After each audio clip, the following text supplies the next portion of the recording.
Is Indiana Fever leadership, the president, talking about trying to build the Fever brand? Like, this is embarrassing.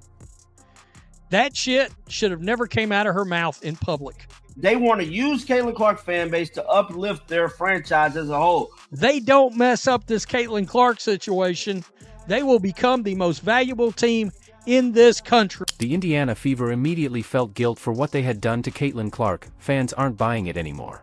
It turns out that Caitlin is the wave, contrary to what they had hoped, now that the real world has arrived.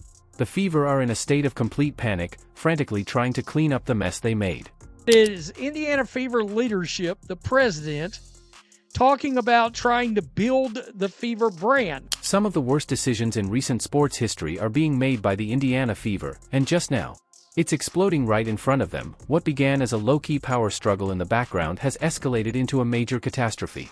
This team believed it could play chess with Caitlin Clark's team, from the front office to the coaching staff. Profession now, however, the blowback is severe and the pieces are falling off the board. It's like the only organization that doesn't want to build around Caitlin Clark is the organization she's currently at. Opportunity. You have one opportunity. And her first initial is C and her second initial is C. You could replace Caitlin Clark with the second biggest star in the WNBA, which is Angel Reese. It all began when Kelly Koskoff, the president of the Fever, made the now famous comparison between the Indiana Fever and Apple. She stated that she wanted to create a powerful company like Apple Incorporated, a lasting legacy, and that one quote? It provided fans with all the information they required. No, you don't.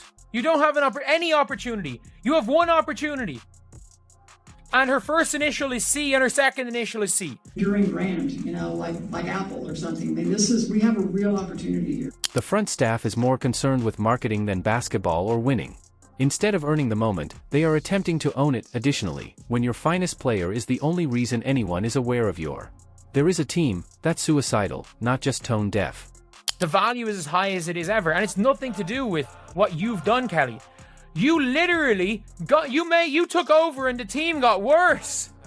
They got worse. However, that is precisely what is taking place. Clark has lost her leadership position on the court. The offense is no longer able to. The successful pick-and-roll with Aaliyah Boston was disregarded as if it had never been intended.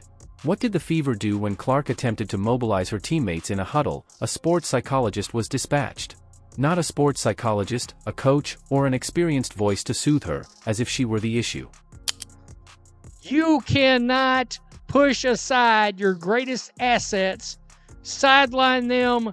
You cannot, you can't take the spotlight off of them. Give that some thought. When she demonstrates leadership as required by the franchise, it is shut down. This goes beyond poor strategy. This seems intimate. The Fever want the credit, not just the victory. The Caitlin Clark effect is what they desire. Without allowing her to shine. It's all backfiring now. Replace Caitlin Clark with the second biggest star in the WNBA, which is Angel Reese, and your viewership would tank by 70%. Because the figures are accurate. Game smash records when Clark plays, ratings plummet when she doesn't.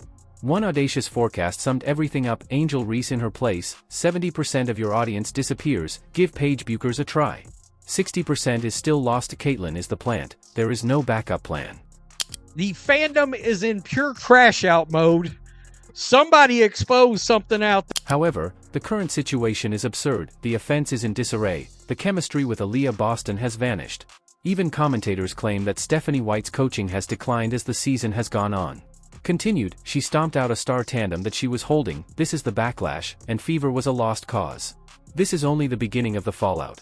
This team could blow a massive opportunity. I said yesterday, I think Indiana is the best place for because it's a Midwest team. The Fever believed they could control the Caitlin Clark phenomena and turn it around by outwitting the fans. Into a clever little marketing ploy, but as time passes, it's becoming increasingly evident that you can't control something that thrilling. In addition to being a player, Caitlin Clark is a cultural force, and the Indiana Fever's foolish pursuit of control are observing it elude them.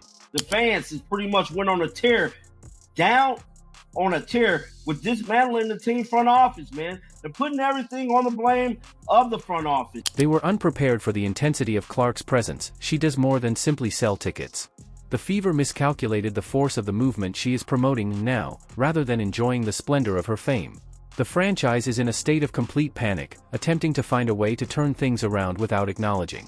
One of the biggest errors in franchise history has been made by them. By downplaying Clark's impact. The very supporters who were prepared to support her have been turned off by them.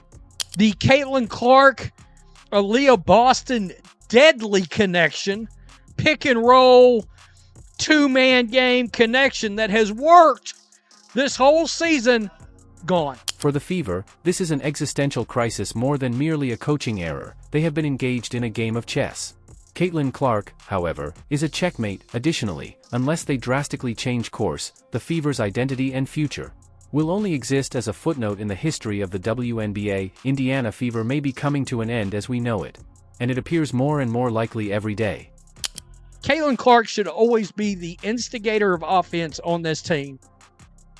The distributor and instigator of offense, whether it is her scoring or her distributing the ball out in the way that we know she can. Let's discuss what actually transpired on that court, though, because this wasn't only a difficult time or a misunderstanding.